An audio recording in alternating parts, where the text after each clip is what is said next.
few moments has announced that he will not be running for re-election.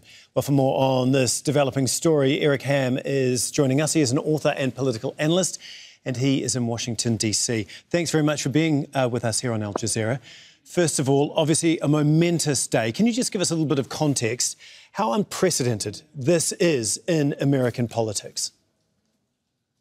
You know, I think the only time we can imagine something like this happening, not only in U.S. American politics, but particularly with the Democratic Party, is going back to 1968 when Lyndon B. Johnson decided not to run for re-election.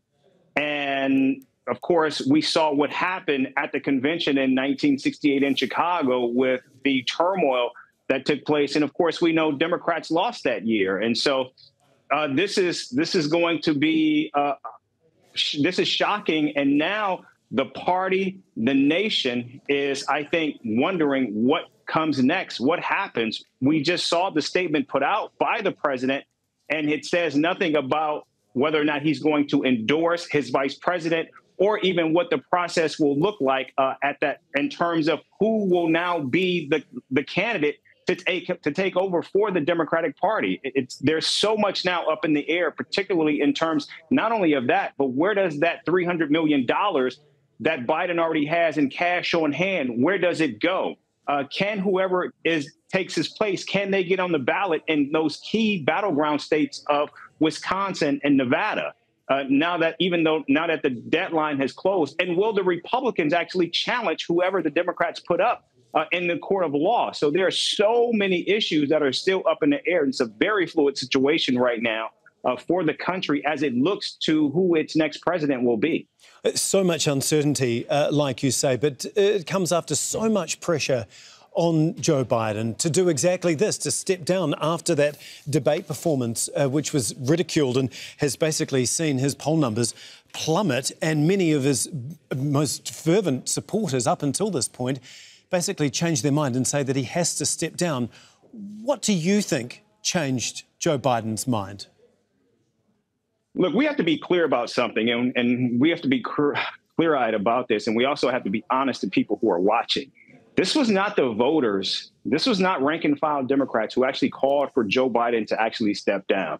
These were congressional Democrats, elected lawmakers, and very influential donors who for nearly a month now have been calling for the president to step down. Clearly, he has adhered to those conversations and to that pressure and is now stepping down.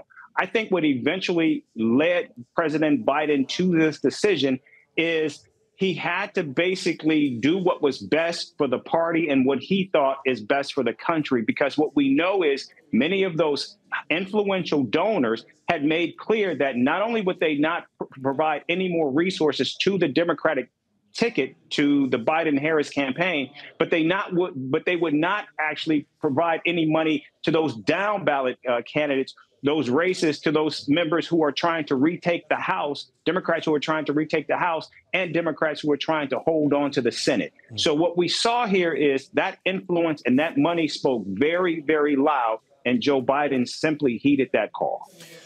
Like you say, so much of American politics comes down to cash, and that seems to have spoken extremely loudly here.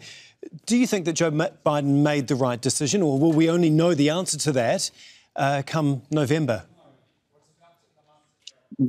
We will not know the answer to that until November. I will say this, and this is what should be key and what should, I think, send shivers down the spine of many Democrats right now. Joe Biden received more votes than any other presidential candidate in history, 81 million votes in 2020. There are those who voted for Joe Biden because they wanted Joe Biden to be the president of the United States.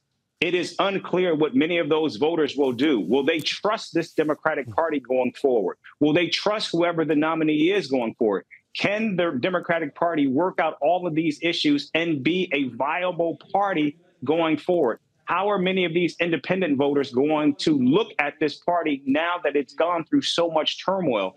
So there is still a very, very high bar that the Democratic Party is going to have to overcome now that it has pushed out its its commander in chief. And I think that is going to be an answer that we won't get until November 5th.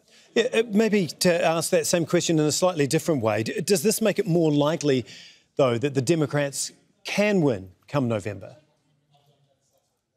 I still don't believe that the answer to that question is available to us right now, because going into this moment, in fact, if you just look in the immediate aftermath of that debate debacle by President Biden, the polls had remained unchanged. What really started to change the tone, the tenor of this electorate was those influential donors, those high-profile Democrats who came out calling for Joe Biden to exit this race. That is what saw the ground underneath President Biden begin to shift, and when you began to see him lose ground in many of these polls. But even with that, this was still a winnable race for Joe Biden.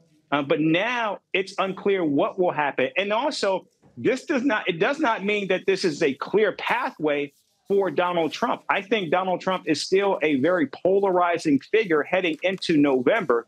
But the Democratic Party, given that there is nobody at the head, I think it's still in a very, very weak place right now. And it makes it easier, not harder, for Donald Trump in the fall. Remarkable moments, Eric. Just to reiterate exactly what has happened over the last 15 minutes or so. It's just gone 15 minutes past the hour and we have reached a huge moment in American politics. US President Joe Biden has announced that he will quit the 2024 presidential race, a decision that throws the race now into complete disarray. Here is just part of the statement Joe Biden released a short time ago. He said, "It has been the greatest honour of my life to serve as your president. And while it has been my intention to seek re-election, I believe it is in the best interest of my party and the country for me to stand down and to focus solely on fulfilling my duties as president for the remainder of my term." We're going to go back to Eric Ham, who's the author and political analyst and has been talking to us from Washington, D.C. Of course, you've got the Republican Party watching all of this unfold. Many people were actually hoping in the Republican Party that Joe Biden would hang in there for as long as possible because they thought that he was basically the best option for the Republicans to win. So we're just getting a new line in, sorry, Eric, that Joe Biden has now, not a part of that statement that I just read out, but that he now says that he is supporting Vice President Harris to be the Democratic contender for the presidential election. What do you make of that? One, that it wasn't included in his initial statement, and now in the last 15 or so minutes, he's since turned around and basically endorsed her. Yeah, that's pretty surprising because when I read the initial statement by the team, by the Biden campaign, I just assumed that they would have made clear that they were putting their support behind her. And when it was not there, I didn't really know what to make of it. Now they're coming out saying that they are supporting her. And I think that just speaks to how fluid the situation is and perhaps how this decision was perhaps only made in a matter of minutes that they're doing this. But, you know, over the weekend, and quite frankly, when we learned that President Biden had contracted COVID, I was surprised by the optics of the president actually going to his home in Delaware and not returning to the White House, given the crisis that was unfolding and engulfing not only his presidency, but his campaign, that he would not try to deal with this from the White House, to at least to assure the American people and show those donors and those congressional Democrats that he was still up to doing the job, that he could still do the job, and he was prepared to do so. And now we get this statement. And so perhaps there was a lot of soul searching going on with him back at home. And now what we're seeing with this latest statement by the president that he's going to he supports and endorses his vice president, I think that sends a strong message to those donors, to those congressional Democrats, to get behind Kamala Harris, which I think is perhaps where this is going to all end up. As we already know, both governors Gretchen Whitmer of Michigan and Gavin Newsom of California have made clear that they will not be participating in any type of open primary or do not want to serve on a presidential ticket this late in the game right now. And so I think what we're seeing here is not only are you going to have a number of people who are simply not wanting to be a part of this, but at the same time, I think it closes the door to many options that perhaps many of those donors and congressional Democrats would like to see on the ticket. And so now I think the question becomes, how is the party going to actually move through this process? And will those delegates now simply stay with Kamala Harris if, in fact, she decides to stay at the top of the ticket now, or will they go somewhere else? Yeah, just to go back to a point you were making earlier about how fluid the situation is, we understand that Joe Biden, as of Saturday night, that's last night in America, planned to continue to run for president and only told his senior staff at 1:45 p.m. Eastern Standard Time. That's only a little over an hour ago that he was planning to drop out. And he made that announcement about half an hour after telling those staff. We're getting some lines in about Donald Trump's reaction, obviously the Republican candidate who was preparing to try and defeat Joe Biden. He says he's told CNN that he thinks Vice President Harris will be easier to defeat than Biden after Biden stepped aside. What do you make of that statement?